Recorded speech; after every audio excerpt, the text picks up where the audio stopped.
श्री स्वामी समर्थ. स्वामी महाराजांच्या कृपेने तुमच्या सर्व इच्छा मनोकामना पूर्ण हो. येत्या गुरुवारी गुरुपुष्यामृत योग आहे. या दिवशी जर आपण काही उपाय केले, काही सेवा केल्या तर त्या खूप म्हणजे खूप प्रभावी ठरतात. ज्योतिषशास्त्रात ग्रह नक्षत्रांना विशेष महत्त्व आहे. ज्योतिष गणनेनुसार जेव्हा गुरुवारी पुष्य नक्षत्र तयार होते तेव्हा त्याला गुरुपुष्यामृत योग म्हणतात. हा योग कार्यसिद्धीसाठी खूपच शुभ मानला जातो, कारण शुभ कार्यात प्रगतीचा कारक मानला जातो आणि योगाचा प्रभाव म्हणजे पुष्य ज्यामध्ये गुरु त्याचे स्थान घेतात. अशातच 26 सप्टेंबर रोजी गुरुपुष्यामृत योग जुळून येत आहे. पंचांगानुसार भाद्रपद कृष्ण पक्षाच्या दशमी तिथीला म्हणजेच 26 सप्टेंबर रोजी गुरुपुष्यामृत योग जुळून येत आहे. या दिवशी सकाळी 11:34 गुरुपुष्य योग सुरू होईल तर सायंकाळी 6:12 हा समाप्त होईल. मान्यतेनुसार पुष्य हा नक्षत्रांचा राजा मानला जातो, म्हणून गुरुपुष्यामृत योगात खरेदी विशेषतः फलदायी मानली जाते. या नक्षत्राप्रमाणे सर्वार्थ सिद्धी योगात केलेली खरेदी देखील विशेष मानली जाते आणि ती सर्व प्रकारची सिद्धी देते. अमृत सिद्धी योगात शुभ कार्य आणि खरेदी अमृतसार फळ प्रदान करते, तर रवी योग हा सूर्यप्रधान योग आहे. तो देखील खरेदीसाठी विशेष मानला जातो. त्यामुळे या सर्व योगांमध्ये खरेदी करण्याचा उल्लेख शास्त्रात आढळतो. आता या गुरुपुष्यामृत योगाच्या दिवशी आपल्याला काही उपाय करायचे आहे आणि काही सेवा करायची आहे. भरपूर वेळा आपण मेहनत तर घेत असतो, पण मेहनतीचे फळ आपल्याला काही केल्या मिळत नाही. आता मेहनत तर प्रत्येकाला करावीच लागणार आहे, पण त्या मेहनतीचे फळ मिळणे देखील तितकेच महत्त्वाचं आहे. एखादं घर बघा की त्यांनी कोणतंही काम हातामध्ये घेऊ द्या, त्यांचं काम व्यवस्थितरित्या पार पडतं. त्यांना कोणतेही अडचणी अडथळे येत नाही. तसेच त्यांच्या मुलांची देखील पाहिजे तशी प्रगती ही होत राहते. यश त्यांच्या हातामध्येच असते असं म्हटलं तरी पण चालेल. मग अशा घरामध्ये गुरुपुष्यामृतच्या दिवशी पूजा सेवा या केल्या जातात. तर आपल्याला देखील या पूजा व सेवा करायची आहे की ज्यामुळे आपल्याला स्वामींचा आशीर्वाद मिळेल. तसेच आपल्याला गुरुचरित्रमधील 2 अध्याय देखील पठण करायचे आहे. अगदी घरातील कोणत्याही व्यक्तीने हे अध्याय पठण केले तरी पण चालेल. ताई दादा आजी आजोबा तुमच्या घरातील मुलं देखील ही सेवा करू शकता. फक्त मासिक धर्म असेल किंवा सूतक असेल तर या काळामध्ये आपल्याला ही सेवा करता येणार नाही. तर गुरुपुष्यामृतच्या दिवशी कोणते उपाय करावे, कोणती सेवा करावी हे जाणून घेण्यापूर्वी तुम्ही चॅनलमध्ये नवीन असाल तर चॅनल लाईक करा आणि सबस्क्राईब देखील करा. कमेंटमध्ये श्री स्वामी समर्थ किंवा ओम महालक्ष्मी नमः लिहायला विसरू नका. आता या गुरुपुष्यामृतच्या दिवशी आपण सकाळी लवकरच उठायचं आहे. अगदी तुम्ही ब्रह्ममुहूर्तावरती उठले तरी पण चालेल. ब्रह्ममुहूर्तावरती आपण जी काही पूजा करतो, जी काही सेवा करत असतो ती सेवा ही फलदायी ठरत असते. आता या दिवशी गुरुवार देखील आहे, त्यामुळे गुरुवारी देखील भरपूर महिला व पुरुष स्वामी चरित्र सारामृत पठण करतात किंवा इतरही अनेक सेवा करतात. त्यामुळे या दिवशी आपण सकाळी लवकरच उठायचं आहे. आपण थोडंसं पाणी घ्यायचं आहे आणि त्यामध्ये चिमूटभर हळद आपल्याला टाकायची आहे. हळद ही भगवान विष्णूंना अत्यंत प्रिय आहे. माता लक्ष्मीला देखील हळद आकर्षित करत असते. तसेच हळद आपला गुरुग्रह देखील बळकट करत असते. तर असं पाणी आणि हळद मिक्स करून तुम्ही एखाद्या स्प्रे बॉटलमध्ये देखील हे टाकू शकता. असं पाणी आपल्याला आपल्या मुख्य दरवाजाच्या बाहेर शिंपडायचं आहे किंवा तुम्ही टाकू देखील शकता. असं पाणी जर आपण मुख्य दरवाजाच्या बाहेर शिंपडलं तर आपल्या घरामध्ये येणारी नकारात्मक जी काही ऊर्जा आहे ती घराबाहेरच राहते व आपल्या घरामध्ये देखील सकारात्मक ऊर्जेचा संचार होतो. आता आपल्याला आपल्या घरामध्ये देखील गोमूत्र शिंपडायचं आहे. मग अगदी एक आंब्याचं पान घ्यायचं आहे. गोमूत्र पहिल्यांदा थोड्या वेळ देवापुढे ठेवायचं आहे.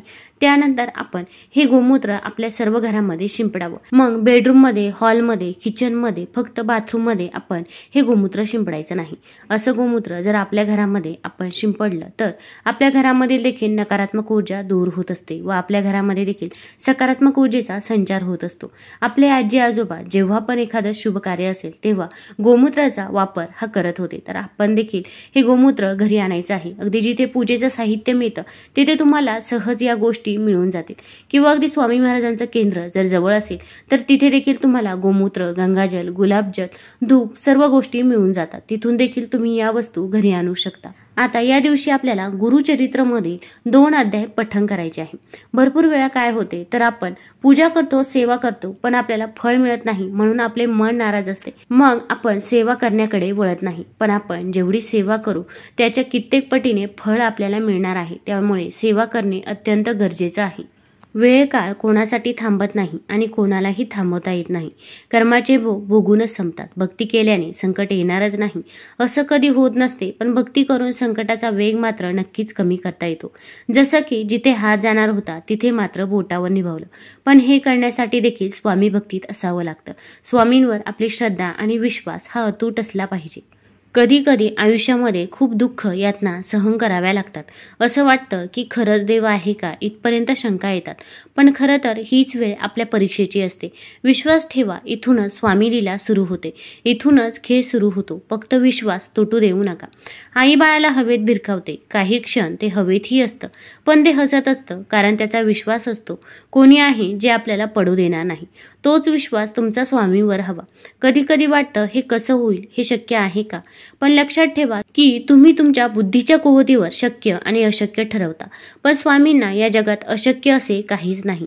स्वामी तेच देतात जे तुमच्यासाठी योग्य आहे. फक्त तुमचा त्यांच्यावरती विश्वास पाहिजे.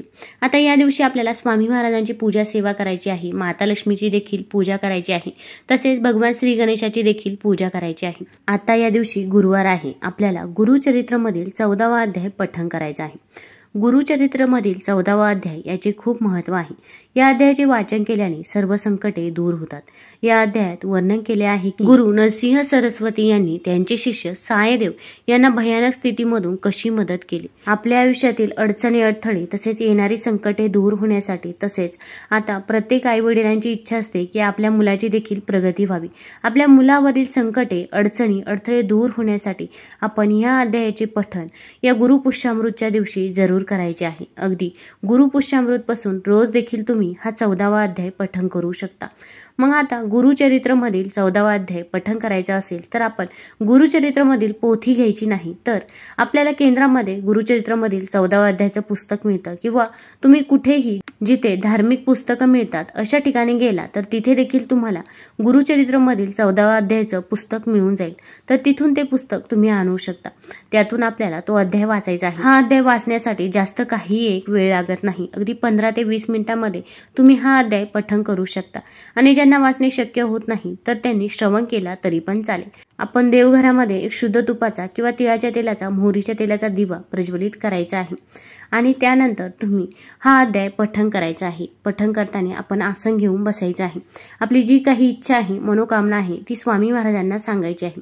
अगदी तुम्ही काही सांगितलं नाही तरी पण स्वामी महाराजांना तुमच्या मनामध्ये काय चालू आहे ते देखील समजतं. त्यामुळे तुम्ही फक्त सेवा करा, त्याचं फळ तुम्हाला कित्येक पटीने नक्कीच मिळेल. तसेच यानंतर आपल्याला गुरुचरित्रमधील 18वा अध्याय देखील पठण करायचा आहे. हा अध्याय गरीब ब्राह्मणाचे दारिद्र्य दूर करणारे गुरु नरसिंह सरस्वतींचे चरित्र सांगतो. या अध्यायाच्या नित्यपठणामुळे दारिद्र्य नष्ट होऊन संपत्ती, लक्ष्मी प्राप्ती आणि कर्जमुक्ती देखील होते. व्यापारात वृद्धी आणि आर्थिक स्थिती सुधारण्यास देखील मदत होते. हा अध्याय दरिद्र ब्राह्मणाचे उद्धार नावाने देखील ओळखला जातो. त्यामुळे आपण हा अध्याय देखील पठण करायचा आहे. आपल्या घरामध्ये पैसा यावा, आलेला पैसा स्थिर राहावा, तसेच आपण जी काही मेहनत घेत आहोत त्या मेहनतीचे फळ आपल्याला मिळावे, यासाठी तुम्ही हा अध्याय रोज पठण करू शकता. घरामधील आर्थिक टंचाई नक्कीच या अध्यायाने दूर होईल. अगदी मनापासून आणि श्रद्धेने आपण हा अध्याय पठण करायचा आहे. घरातील कोणत्याही व्यक्तीने हा अध्याय पठण केला किंवा श्रवण केला तरी पण चालेल. फक्त आपल्याला मांसाहार या काळामध्ये चुकूनही करायचा नाही. तुम्हाला जर हा व्हिडिओ आवडला असेल तर कमेंटमध्ये श्री स्वामी समर्थ जरूर लिहा. धन्यवाद.